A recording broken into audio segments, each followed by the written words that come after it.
Hello बच्चों, physics online class में आप सभी का स्वागत है। कल हम पढ़ रहे थे विद्युत क्षेत्र रेखाओं के बारे में। विद्युत क्षेत्र रेखाएं क्या होती हैं, एक बार मैं थोड़ा सा वापस से रिवाइज कर देता हूं, ध्यान से सुने। विद्युत क्षेत्र रेखाएं क्या होती हैं?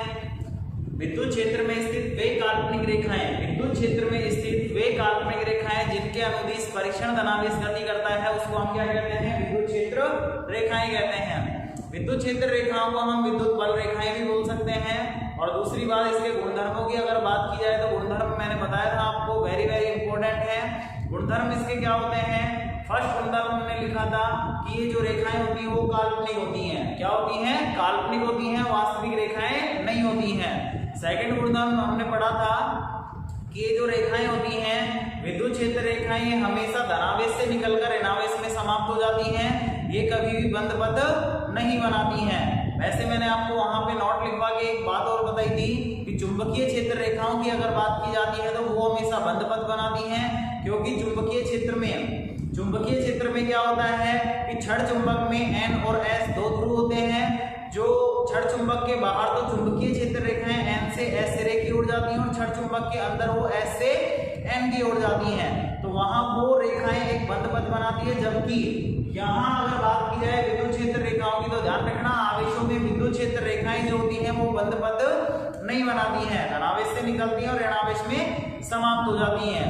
अगला पॉइंट हमने पढ़ा था कि विद्युत क्षेत्र रेखा के किसी भी पॉइंट पर, विद्युत क्षेत्र रेखा के किसी भी बिंदु पर या पॉइंट पर खींची गई जो स्पर्श रेखा होती है वो उस बिंदु पर विद्युत क्षेत्र की तीव्रता की दिशा को व्यक्त करती है। अगला पॉइंट हमने पढ़ा था कि दो विद्युत क्षेत्र रेखाएं कभी भी एक दूसरे को नहीं काटती हैं। क्यों नहीं काटती हैं? इसका कारण भी मैंने आपको बताया था, क्योंकि उनके कटान बिंदु पर दो स्पर्श रेखाएं खींची जा सकती हैं, जिसके कारण आपको उस पॉइंट पर विद्युत क्षेत्र की तीव्रता के दो मान प्राप्त होते हैं, जो कि संभव नहीं है। एक ही बिंदु पर तीव्रता के दो मान प्राप्त नहीं हो सकते हैं। ये प्रश्न बोर्ड में भी कई बार पूछा गया है। इसके आगे हमने पॉइंट पढ़ा था कि जहां विद्युत क्षेत्र रेखाएं पास पास होती हैं, यानी सघन रूप में पाई जाती हैं, वहां तीव्रता का मान ज्यादा, और जहां पर दूर दूर पाई जाती हैं यानी कि विरल माध्यम में, यानी कि विरल रूप में अगर पाई जाती हैं तो वहां तीव्रता का मान क्या होता है? कम होता है। इससे संबंधित भी प्रश्न पूछे जाते हैं। और इससे आगे फिर हमने पढ़ा था कि जो विद्युत क्षेत्र रेखाएं जो होती हैं वो हमेशा उच्च विभव से निम्न विभव की ओर जाती हैं। किधर से किधर की ओर जाती हैं? उच्च विभव से निम्न विभव की ओर जाती हैं। फिर हमने अगला पॉइंट पढ़ा था, अगला गुणधर्म हमने पढ़ा था कि विद्युत क्षेत्र रेखाएं हमेशा आवेशित पृष्ठ के लंबवत ही बाहर निकलती हैं और लंबवत ही क्या करती हैं? प्रवेश। ध्यान रखना, धनावेश से हमेशा विद्युत बल रेखाएं जो होती हैं वो बाहर निकलती हैं और ऋणावेश में प्रवेश करती हैं। यहाँ तक हमने पढ़ लिया था। इसके बाद में फिर हम पढ़ते हैं, इसके बाद में जो अगला हमारा गुणधर्म आता है वो क्या आता है? ये ध्यान रखना, अगला गुणधर्म हमारा ये कहता है कि एकल आवेश के लिए, इससे पहले वाले जो गुणधर्म थे हमारे, सेकंड जो गुणधर्म हमने पढ़ा था उसमें हमने दो आवेशों के लिए विद्युत बल रेखाएं या विद्युत क्षेत्र रेखाएं खींची थी बोर्ड पर। अब अगर बात की जाए कि एक आवेश की, केवल अगर एक आवेश हो तो वहां विद्युत क्षेत्र रेखाएं किस प्रकार से निकलेंगी?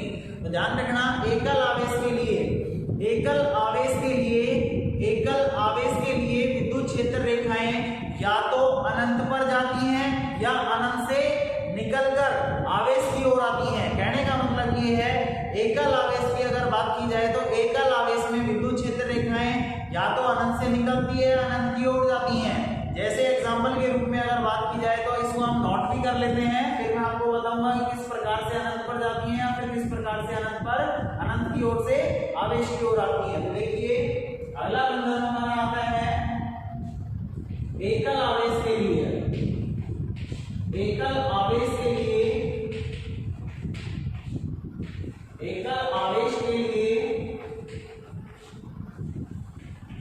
विद्युत क्षेत्र रेखाएं या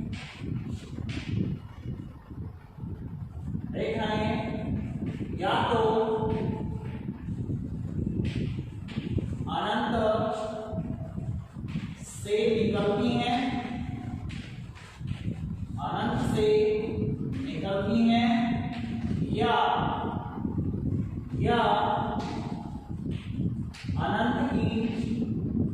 अनंत की और जा जाती हैं। अब बात ये करेंगे कि एकल आवेश के लिए विद्युत क्षेत्र रेखाएं अनंत की ओर या फिर अनंत से किस तरीके से निकलती हैं। कौन से आवेश में तो अनंत की ओर देंगे और कौन से आवेश में अनंत से आवेश की ओर आएंगे। तो हम सबसे पहले बात करेंगे धनावेश की, जिसकी आप कौन से आवेश की बात करेंगे, धनावेश की। अगर हम धनावेश की बात करते हैं, केवल एक आवेश रखा हुआ है और वहां धनावेश है, अगर यहाँ धनावेश रखा हुआ है तो विद्युत बल रेखाएं किस प्रकार से निकलेंगी। तो एक चीज ये ध्यान रखना, यहाँ पर एक आवेश रखा हुआ है धनावेश, और धनावेश अपने चारों ओर कौन सा क्षेत्र उत्पन्न करता है, विद्युत क्षेत्र उत्पन्न करता है। विद्युत क्षेत्र उत्पन्न करेगा तो वहां पर विद्युत बल रेखाएं भी जरूर पाई जाएंगी। अब वो विद्युत बल रेखाएं कौन सी दिशा में जाएंगी, तो मैंने आपको बताया था कि विद्युत बल रेखाएं हमेशा धनावेश से निकलती है और ऋणावेश में समाप्त हो जाती है। तो यहाँ केवल और केवल धनावेश है, ऋणावेश नहीं है। तो यहाँ धनावेश से निकलेंगी तो सही, लेकिन वो कहाँ पर जाती हुई प्रतीत होगी, अनंत की ओर जाती हुई प्रतीत होगी, क्योंकि यहाँ पर ऋणावेश नहीं है। अगर ऋणावेश होता तो वो विद्युत बल रेखाएं इस धनावेश से निकलकर ऋणावेश में चली जाती, लेकिन यहाँ ऋणावेश नहीं होने के कारण धनावेश से निकलकर ये कहाँ पर जाएंगी, अनंत पर जाएंगी। तो हम इनको खींच सकते हैं,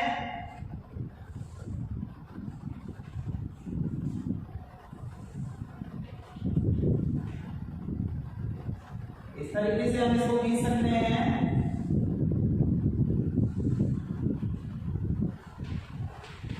यहाँ मैंने 4 विद्युत बल रेखाएं आपको दिखाई हैं। यहाँ 4 विद्युत बल रेखाओं के आगे मैंने लास्ट में क्या लगाया है, डॉट डॉट लगाया है। डॉट डॉट का मतलब होता है कि अनंत पर जा रही है। कहां पर जा रही है, अनंत पर। अब बात करते हैं कि विद्युत बल रेखाएं अनंत से आ रही हैं फिर जा रही हैं। तो ध्यान रखना धनावेश है, इसका मतलब धनावेश से विद्युत बल रेखाएं बाहर निकलती है, और बाहर निकलती है एरो का निशान किधर की तरफ आएगा, अनंत की ओर आएगा। किधर की ओर आएगा, अनंत की ओर। यानी कि विद्युत बल रेखाएं धनावेश में अनंत की ओर जाती हैं। अब बात करेंगे अनंत से निकलती हैं या फिर अनंत की ओर आती हैं। तो यहाँ पर अनंत की ओर तो चली गई, आवेश से अनंत की ओर चली गई। अब बात करेंगे ऋणावेश के लिए क्या होता है। देखिए ऋणावेश में क्या होगा, यहाँ एक ऋणावेश है, अब एकल आवेश है, केवल एक आवेश है ऋणावेश। मैंने आपको बताया था कि ऋणावेश में विद्युत बल रेखाएं प्रवेश करती हैं। तो यहाँ विद्युत बल रेखाएं प्रवेश करेंगी, लेकिन वो आएंगी कहां से। अगर धनावेश होता तो धनावेश से आती, लेकिन यहाँ पर धनावेश नहीं है तो वो कहां से आती हुई प्रतीत होगी, अनंत से। तो हम यहाँ पर विद्युत बल रेखा को इस तरीके से कह सकते हैं,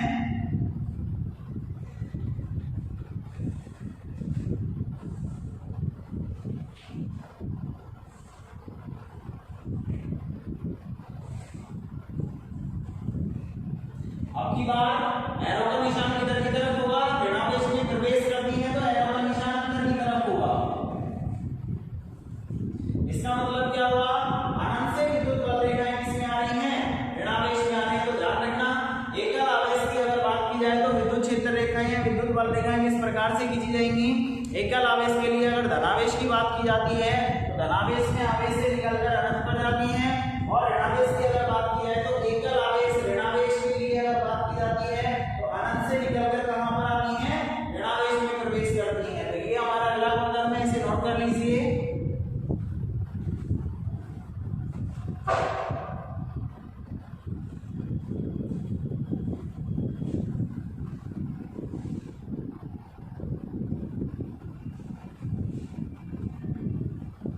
इसे खींच लीजिए।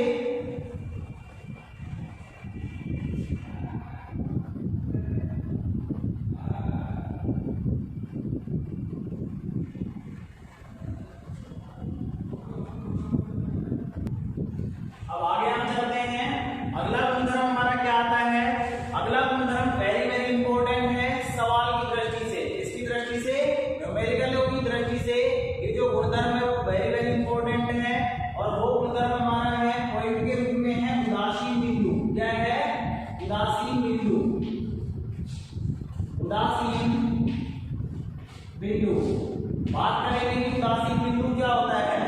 उदासीन बिंदु क्या होता है, तो इसकी परिभाषा ये होती है, परिभाषा में ही इसके सवालों का आंसर छिपा हुआ है। ध्यान रखना, इसकी परिभाषा क्या होती है। उदासीन बिंदु आवेशों के आसपास स्थित वह बिंदु, आवेशों के आसपास स्थित वह बिंदु जिस पर परिणामी तीव्रता का मान, तीव्रता कौन सी है, विद्युत क्षेत्र की तीव्रता। यहाँ जहां पर भी तीव्रता बोला जाएगा इसका मतलब क्या है, विद्युत क्षेत्र की तीव्रता। आवेशों के आसपास स्थित वह बिंदु जिस पर परिणामी तीव्रता का मान शून्य प्राप्त होता है, उस पॉइंट को, उस बिंदु को हम क्या कहते हैं? उदासीन बिंदु। ध्यान रखना, आवेशों के आसपास स्थित वह बिंदु जिस पर परिणामी तीव्रता का मान, परिणामी विद्युत क्षेत्र की तीव्रता का मान शून्य प्राप्त होता है, उसको हम क्या कहते हैं? उदासीन बिंदु कहते हैं। क्या कहते हैं? उदासीन बिंदु। और एक चीज ये भी ध्यान रखना, अगर उदासीन बिंदु पर परिणामी विद्युत क्षेत्र की तीव्रता का मान यानी कि E का मान अगर 0 होगा, अगर E का मान 0 होगा तो हमने फॉर्मूला पढ़ा है, विद्युत क्षेत्र में अगर कोई आवेश रखा हुआ रहता है तो उस पर लगने वाले बल का F बराबर Q into E, Q not पढ़ा था। आवेश कोई सा भी रख सकते हैं, Q रखेंगे तो फॉर्मूला QE हो जाएगा और Q नॉट रखेंगे तो फॉर्मूला Q नॉट E हो जाएगा। अब देखिए, अगर मान लो इस फॉर्मूले को अगर उदासीन बिंदु के लिए हम बात करते हैं, उदासीन बिंदु पर परिणामी तीव्रता का मान शून्य प्राप्त होता है और परिणामी तीव्रता का मान अगर शून्य प्राप्त होगा तो इस पॉइंट के लिए E का मान अगर 0 कर दिया जाएगा तो बल का मान भी कितना आएगा? 0। कहने का मतलब ये है कि उदासीन बिंदु पर परिणामी स्थिर वैद्युत बल का मान भी 0 होता है या कूलॉम बल का मान भी 0 होता है और परिणामी तीव्रता का मान भी शून्य होता है। अब इससे संबंधित, इस पॉइंट से संबंधित सवालों को सॉल्व करने के लिए आपको कुछ बातें ध्यान भी रखनी पड़ेगी, और वो क्या है उसको मैं अभी आपको बताऊंगा। पहले इस चीज को हम नोट कर लेते हैं। ऐसा बिंदु या फिर आवेशों के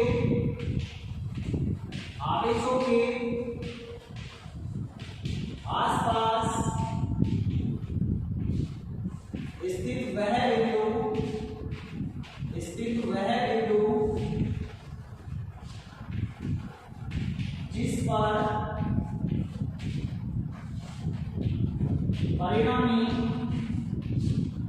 जिस पर परिणामी तीव्रता यानी कि E का मान शून्य प्राप्त होता है,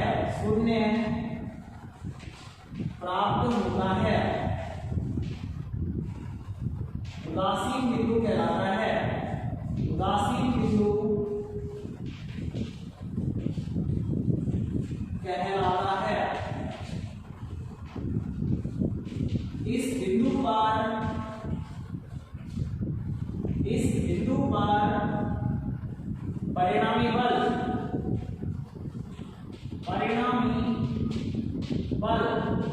यानी कि F नेट का मान भी क्या होगा? परिणामी बल F नेट का मान भी क्या होगा? शून्य होता है। ध्यान रखना, उदासीन बिंदु जहां कहीं पर भी हमको प्राप्त होगा वहां पर परिणामी तीव्रता का मान शून्य प्राप्त होगा और बल का मान भी कितना होगा? 0 प्राप्त होगा। अब बात करते हैं कि उदासीन बिंदु कहां पर होता है, और वो पॉइंट जो अभी मैं आपको बताऊंगा वो सवाल जब हम सॉल्व करेंगे तो वहां हमारे काम में आएंगे, तो उनको भी आपको ध्यान में रखना है।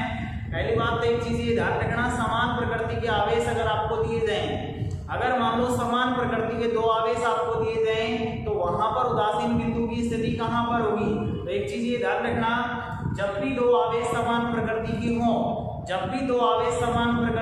समान प्रकृति का मतलब प्लस प्लस हो चाहे माइनस माइनस हो, अगर समान प्रकृति के 2 आवेश हैं तो उस कंडीशन में उदासीन जो बिंदु है वो दोनों आवेशों को मिलाने वाली रेखा पर और दोनों आवेशों के बीच में कहीं पर प्राप्त होगा।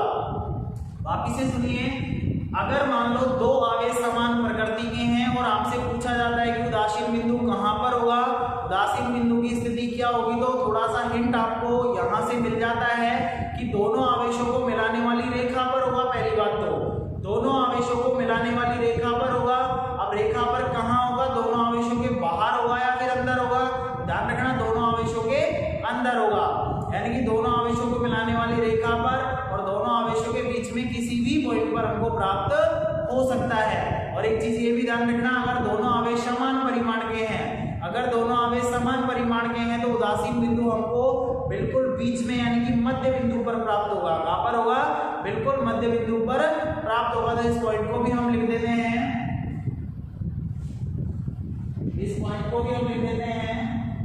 यदि या फिर दो समान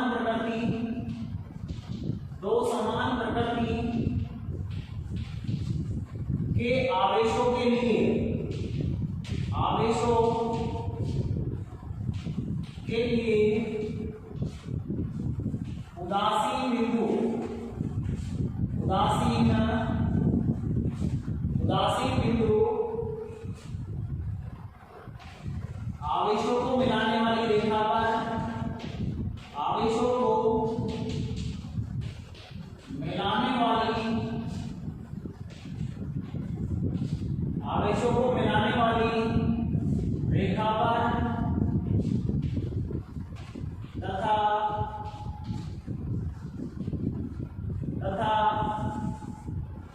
उनके मध्य कहीं बिंदु पर प्राप्त होगा।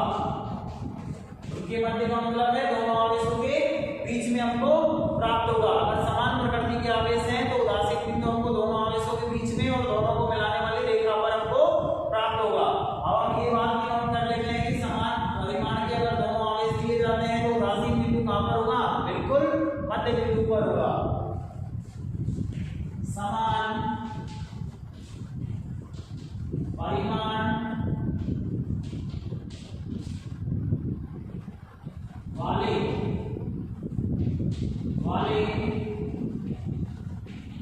आवेशों के लिए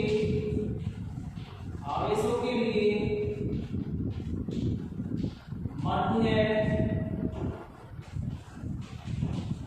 बिंदु पर प्राप्त होता है। अगर समान परिमाण के आवेश हैं और समान प्रकृति के हैं, ध्यान रखना उदासीन बिंदु बिल्कुल बीच में प्राप्त होगा, बिल्कुल मध्य पॉइंट पर प्राप्त होगा, दोनों आवेशों को मिलाने वाली रेखा पर होगा। इसके बाद अगर बात करते हैं, अगर मान लो विपरीत प्रकृति के आवेश दिए जाए, विपरीत प्रकृति का मतलब होता है एक अगर प्लस दिया जाए दूसरा अगर माइनस दिया जाए, तो वहां कौन सी कंडीशन में, यानी कि कहां पर होगा उदासीन बिंदु। तो एक चीज ये ध्यान रखना, समान प्रकृति में तो बीच में होता है, सीधी सी बात है। विपरीत प्रकृति के अगर दो आवेश होंगे, विपरीत प्रकृति के अगर दो आवेश होंगे तो वहां उदासीन बिंदु जो होता है वो दोनों आवेशों को मिलाने वाली रेखा पर तो होगा, लेकिन दोनों आवेशों के बाहर होगा। कहां होगा? दोनों आवेशों को मिलाने वाली रेखा पर और आवेशों के बाहर स्थित होगा। तो इसको भी हम नोट कर लेते हैं। विपरीत प्रकृति के आवेशों के लिए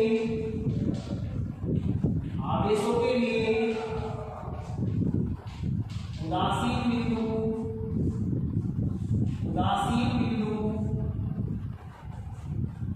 आवेशों को मिलाने वाली रेखा पर, आवेशों को मिलाने वाली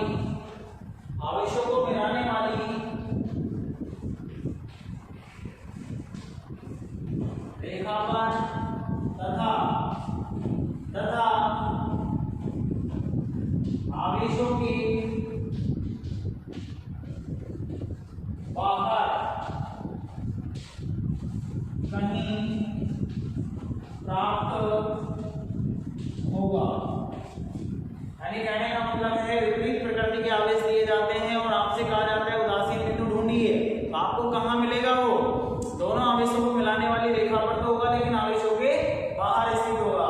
अब एक चीज ये ध्यान रखना, एक मेन बात ये भी है कि उदासीन बिंदु हमेशा कम परिमाण वाले आवेश के नजदीक पाया जाता है। कहाँ पाया जाता है? आवेश हमेशा उदासीन बिंदु जो होता है वो हमेशा कम परिमाण वाले आवेश, कम परिमाण का मतलब होता है जैसे एक आवेश है आपको 5 कूलाम दे रखा है, एक आपको -3 कूलाम दे रखा है, तो परिमाण के रूप में माइनस से कोई मतलब नहीं होता, परिमाण में हमेशा आवेश प्लस में लिया जाता है। तो कम परिमाण का कौन सा आवेश हुआ?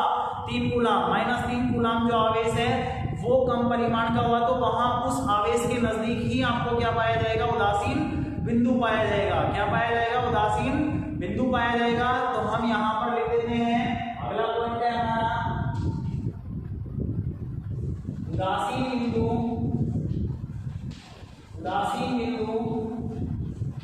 सदैव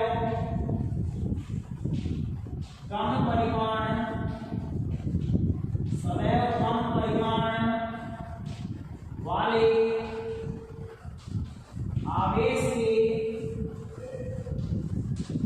नजदीक पाया जाता है, नजदीक पाया जाता है। ये आपका उदासीन बिंदु का पॉइंट कंप्लीट होता है और यहाँ पर आपके विद्युत क्षेत्र रेखाओं के जो गुणधर्म होते हैं वो भी कंप्लीट होते हैं। अब हम यहाँ इस पॉइंट के बाद ये जो उदासीन बिंदु हमने लास्ट में पढ़ा है इससे संबंधित कुछ सवाल सॉल्व करते हैं। इतने आप इसको नोट कर लीजिए।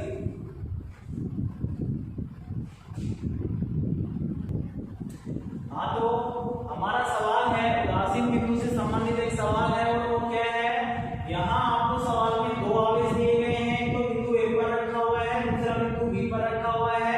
बिंदु ए पर क्यू आवेश रखा हुआ है और बिंदु बी पर जो आवेश है उसका मान है 9q। कितना है? 9q। अब यहाँ दोनों आवेशों के बीच की दूरी भी हमको दे रखी है 16 सेंटीमीटर है। अब हमको यहाँ पर उदासीन बिंदु की स्थिति याद करनी है। क्या याद करनी है? उदासीन बिंदु की स्थिति याद करनी है, यानी कि हमको ये बताना है कि उदासीन बिंदु कहां पर होगा, उदासीन बिंदु कहां पर होगा। तो इस सवाल को सॉल्व करने के लिए सबसे पहले तो हमने जो विद्युत क्षेत्र रेखाओं में लास्ट पॉइंट पढ़ा था वो ये पढ़ा था, अगर आवेश समान प्रकृति के हों तो उदासीन बिंदु कहां पाया जाएगा, दोनों आवेशों को मिलाने वाली रेखा पर होगा और मध्य में कहीं बिंदु पर प्राप्त होगा। तो सीधी सी बात है, यहाँ दोनों के दोनों जो आवेश हैं, दोनों के दोनों जो आवेश है वो समान प्रकृति के हैं, यानी कि ए भी प्लस में है और ए भी प्लस में है। तो इसका मतलब दोनों आवेशों को मिलाने वाली रेखा पर और बीच में कहीं कोई से भी पॉइंट पर आपको उदासीन बिंदु प्राप्त हो सकता है। दूसरी बात मैंने आपको ये भी बताया था कि कम परिमाण वाले आवेश के नजदीक पाया जाता है। तो इसका मतलब कम परिमाण वाला आवेश कौन सा है? क्यों है। तो हमको इसके पास में उदासीन बिंदु की स्थिति प्राप्त होगी, लेकिन वो कहाँ होगी, हमको एक्चुअल कंडीशन यहाँ पर लानी है। वो किस तरीके से करेंगे, इसके लिए देखिए हम मान लेते हैं भाई, पहली बात तो हमको पता है दोनों आवेशों के बीच में प्राप्त होगा और इसके नजदीक प्राप्त होगा। तो हम मान लेते हैं अभी के लिए सपोज करो इस आवेश के नजदीक हमको इस पॉइंट पर उदासीन बिंदु प्राप्त होता है, यानी कि इस पॉइंट को हम क्या मान लेते हैं, उदासीन बिंदु मान लेते हैं, जिसको मैंने नाम दे दिया O। क्या नाम दे दिया? O। यानी कि यहाँ ये उदासीन बिंदु है। अगर इसको हमने उदासीन बिंदु मान लिया तो इस उदासीन बिंदु पर ई नेट का मान कितना होगा? 0 होगा। कितना होगा? 0 होगा। और वो 0 क्यों होगा? क्योंकि उदासीन बिंदु हम कहते ही किसको है, जिस पॉइंट पर परिणामी तीव्रता का मान कितना प्राप्त होता है? 0 प्राप्त होता है, उसी को हम क्या कहते हैं? उदासीन बिंदु कहते हैं। तो इस पॉइंट को अगर हम उदासीन बिंदु मानते हैं तो यहाँ परिणामी तीव्रता का मान कितना होगा? 0 होगा। हम मान लेते हैं कि जो Q आवेश है इससे ये उदासीन बिंदु जो है वो कितनी दूरी पर है, कि हमको मालूम नहीं है, तो हम मान लेते हैं कितनी दूरी पर होगा?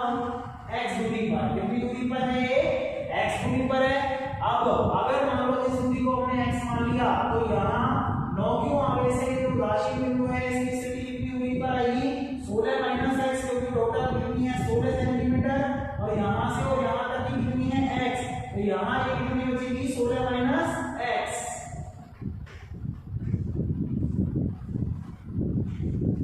16 - x। अब हम यहाँ क्या करेंगे, इस सवाल को सोल्व करने के लिए हमको x का मान चाहिए, यानी कि x का मान हमको यहाँ पे निकालना है। अगर x का मान हमको पता चल जाए तो हम बता सकते हैं कि q आवेश से कितनी दूरी पर है ये पॉइंट और 9q आवेश से कितनी दूरी पर है।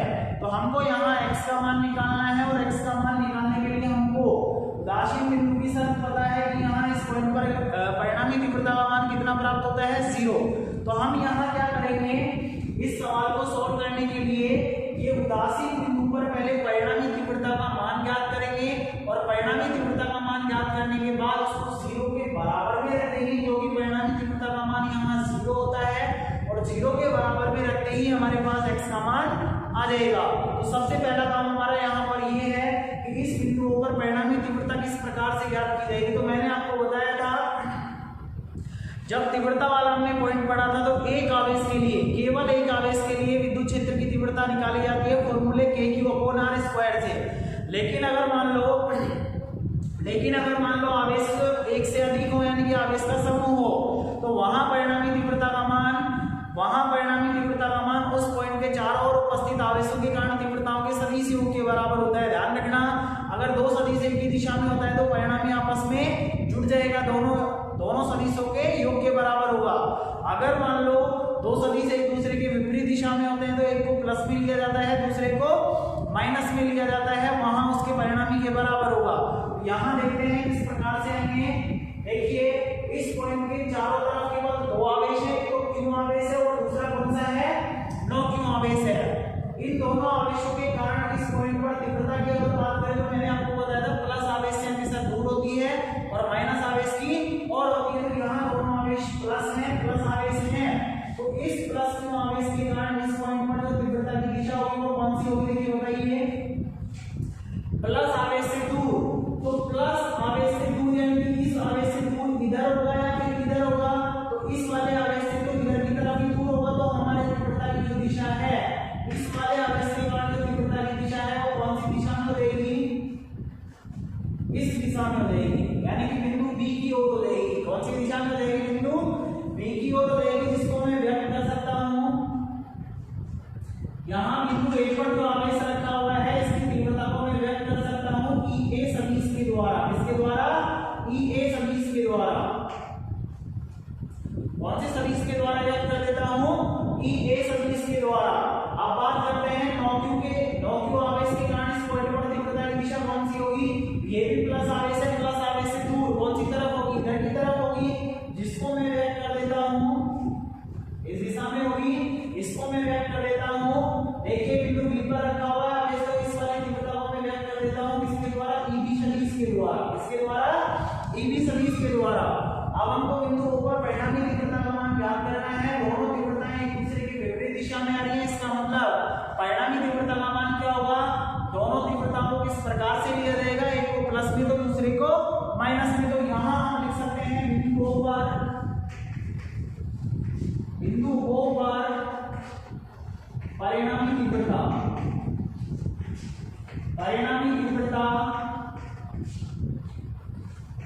E नेट बराबर एक को प्लस में लिया जाएगा, दूसरे को माइनस में लिया जाएगा, क्योंकि दोनों सदिश क्या हैं, एक दूसरे के विपरीत दिशा में।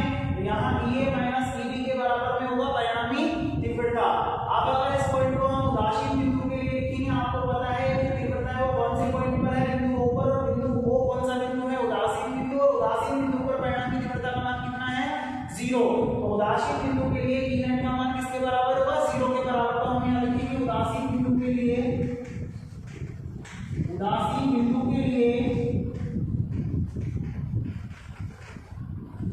E नेट बराबर 0।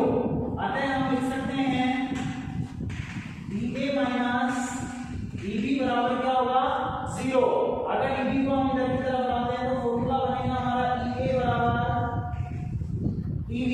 यहाँ एक चीज ध्यान रखना, EA और EB बिंदु A पर रखे आवेश और बिंदु B पर रखे आवेश के कारण बिंदु O पर तीव्रताएं हैं, और ये तीव्रता दोनों की दोनों जो तीव्रताएं हैं वो परिमाण के रूप में है, यानी कि प्लस आवेश है उसके कारण भी हम प्लस में ही इसको लेंगे फॉर्मूले को, और माइनस अगर आवेश होता यहाँ तो भी हम तीव्रता को किसके रूप में लेते, प्लस के रूप में, क्योंकि परिमाण के रूप में हमेशा फॉर्मूला किसमें आएगा, प्लस में। तो EA का मान क्या होगा, EA का मान मैंने आपको बताया था, एक आवेश के लिए विद्युत क्षेत्र की तीव्रता का फॉर्मूला होता है KQ/R²। क्या होता है, KQ/R²। K का मतलब क्या है, नियतम कैसे रहेगा, Q क्या है जिसके कारण हम तीव्रता ज्ञात करते हैं। तो EA का अगर हमको मान लिखना है कि तो ऐसे कैसे आएगा, Q का मतलब जिस आवेश के कारण हम तीव्रता ज्ञात कर रहे हैं, तो कौन से आवेश के कारण ज्ञात कर रहे हैं, Q के कारण, बटे R वो दूरी होती है जिस पर हमको तीव्रता का मान ज्ञात करना है। तो यहाँ से कितनी दूरी पर ज्ञात कर रहे हैं, x दूरी पर। तो यहाँ R की जगह क्या आ जाएगा, x आ जाएगा, तो x² बराबर EB का मान क्या होगा, सेम तरीके से नो Q के कारण इस पॉइंट पर तीव्रता का मान क्या हो जाएगा, K तो ऐसे कैसे आ जाएगा, Q की जगह हम क्या लिखेंगे, QR नो Q, क्योंकि हमको नो Q के कारण तीव्रता का मान ज्ञात करना है। R की जगह दूरी कितनी है, यहाँ से यहाँ तक 16 माइनस x, R² है तो यहाँ का भी क्या आ जाएगा, स्क्वायर आ जाएगा। अब इसको सॉल्व करेंगे और x का मान हम निकालेंगे। किस तरीके से निकालेंगे, देखिए K से K कैंसिल होगा,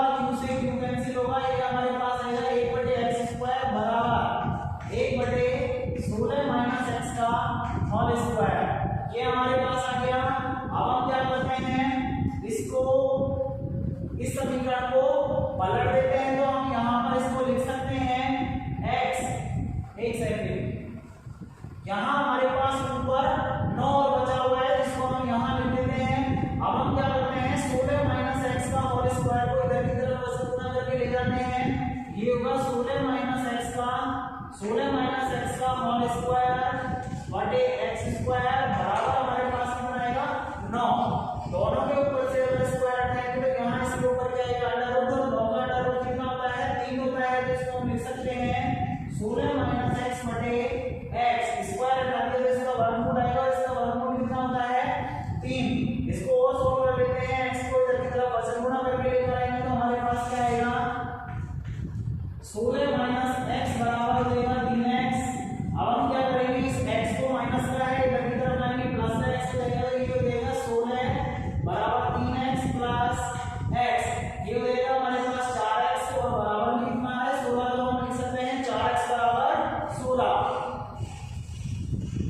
4x बराबर 16, x का मान हमको निकालना है 16 बटे 4 देगा और हमारे आंसर आएगा कितना 4 चौक 16, x बराबर 4 सेंटीमीटर। यानी कहने का मतलब ये है हमारे उदासीन बिंदु की जो स्थिति हमको प्राप्त की है वो x का मान 4 सेंटीमीटर आया है। इसका मतलब क्यों आवेश से कितनी दूरी पर होगा 4 सेंटीमीटर की दूरी पर। उदासीन बिंदु क्यों आवेश से कितनी दूरी पर होगा यहाँ आपको लिखना पड़ेगा। सवाल जिस प्रकार से हमसे पूछता है क्यों आवेश से पूछता है या फिर नो क्यों आवेश से पूछता है, आपको यहाँ लिखना पड़ेगा क्यों आवेश से कितनी दूरी पर है 4 सेंटीमीटर पर है और नो क्यों आवेश से कितनी दूरी पर है 16 माइनस एक्स का मान 4 आया है तो 16 माइनस 4 बराबर कितना आएगा 12 सेंटीमीटर की दूरी पर, यानी नो क्यों आवेश से कितनी दूरी पर आया 12 सेंटीमीटर की दूरी पर। तो इस प्रकार से आपको ऐसे सवाल सॉल्व करने हैं, नोट कर लीजिए इसको।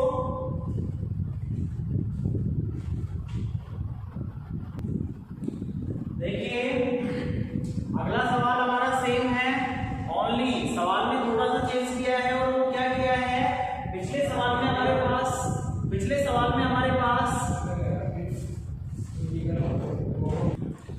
तो देखिए इस सवाल में हमको पिछले सवाल की तरह ही है, ओनली थोड़ा सा चेंजिंग किया है और वो क्या किया है यहाँ पे जो प्लस क्यू आवेश था उसको ओनली उसने माइनस क्यू आवेश कर दिया। यानी पहले तो दोनों आवेश समान प्रकृति के थे, अब की बार विपरीत प्रकृति के यहाँ पर दोनों आवेशों को कर दिया गया है। बिल्कुल सेम तरीके से सॉल्व करेंगे। ओनली हमको उदासीन बिंदु वाला जो पॉइंट था उसको ध्यान में रखना है और वो पॉइंट हमारा क्या था, अगर मान लो विपरीत प्रकृति के आवेश हैं तो उदासीन बिंदु हमको कहां पर प्राप्त होगा, दोनों आवेशों को बाहर और दोनों को मिलाने वाली रेखा पर प्राप्त होगा। और दूसरी बात कम परिमाण वाले आवेश के नजदीक पाया जाएगा। तो पहली बात तो मेरे को आप ये बताइए कि उदासीन बिंदु इसके पास होगा या इसके नजदीक होगा, तो ध्यान रखना यहाँ कम परिमाण का आवेश ये है तो इसके नजदीक होगा। इसके नजदीक होगा तो वो कहाँ होगा, इधर की तरफ होगा या बाहर होगा, तो विपरीत प्रकृति का आवेश है इसका मतलब बाहर होगा। और बाहर भी कहाँ होगा, ऊपर होगा या नीचे होगा या इसके सामने होगा, तो दोनों आवेशों को मिलाने वाली रेखा पर होगा। तो हम यहाँ कह देते हैं इसको थोड़ा सा और आगे बढ़ा दिया जाता है, ये आगे बढ़ा दिया, दोनों आवेशों को मिलाने वाली रेखा है। हम मान लेते हैं भाई इस आवेश के नजदीक पाया जाए तो हम मान लेते हैं कि इस पॉइंट पर हमको उदासीन बिंदु प्राप्त होता है, जिसको पॉइंट को मैं नाम दे देता हूं बिंदु ओ। क्या नाम दे दिया, बिंदु ओ। इस पॉइंट ओ पर अगर उदासीन बिंदु प्राप्त होगा तो इस पॉइंट को मैंने नाम दे दिया ओ। इस पॉइंट ओ की बिंदु बी से यानी कि माइनस जो आवेश से जो दूरी है वो मैं एक्स मान लेता हूं। तो फिर नौ की आवेश से दूरी कितनी होगी, 16 प्लस एक्स, जो कि यहां से यहां तक की कितनी है 16 सेंटीमीटर और यहां से यहां तक की एक्स तक की टोटल हो जाएगी 16 प्लस एक्स। अब बात करेंगे कि इस पॉइंट को अगर हमने उदासीन बिंदु माना है तो परिणामी तीव्रता का मान राइट से है 0 प्राप्त होगा। तो हम इस पॉइंट पर परिणामी तीव्रता का मान कितना लेंगे 0, यानी कि ई नेट का मान इस पॉइंट पर कितना होगा 0। अब ई नेट का मान पहले हमको निकालना पड़ेगा, फिर उसको 0 के बराबर में रखना पड़ेगा, हमारे पास x का मान आ जाएगा। तो इस पॉइंट पर परिणामी तीव्रता का मान निकालने के लिए पहले हम इस आवेश के लिए देख लेते हैं। माइनस आवेश की और होती है तीव्रता तीव्रता की दिशा माइनस आवेश की ओर और प्लस आवेश से दूर। तो यहाँ ये माइनस आवेश है इसकी ओर, यानी कि इस वाले आवेश के कारण तीव्रता की दिशा इस दिशा में रहेगी, जिसको मैं व्यक्त कर देता हूँ बिंदु बी पर रखा हुआ है तो बीजी सदिश के द्वारा। अब ये आवेश प्लस है तो प्लस आवेश से दूर, प्लस आवेश से दूर इधर होगा या फिर इधर होगा, प्लस आवेश से दूर इधर की तरफ होगा। तो यहाँ इस पॉइंट पर बिंदु ए पर रखे हुए आवेश के कारण तीव्रता की दिशा ये होगी, जिसको मैं व्यक्त कर देता हूँ कि ये सदिश के द्वारा। बिंदु ए पर रखे हुए आवेश के कारण तीव्रता की दिशा इधर की तरफ होगी। अब यहाँ दोनों आवेशों के कारण जो तीव्रता की दिशा आ रही है वो विपरीत दिशा में आ रही है, तो परिणामी तीव्रता का मान इन दोनों के अंतर के बराबर होगा, यानी कि एक को प्लस में लिया जाएगा दूसरी को माइनस में। तो यहाँ हम लिखेंगे बिंदु O पर परिणामी तीव्रता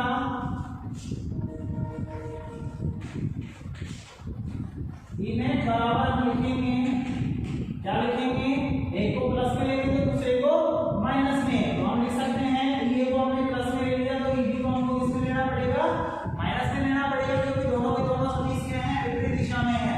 ये हो गया। अब बिंदु को उदासीन बिंदु है, इसलिए परिणामी तीव्रता का मान क्या होगा, 0।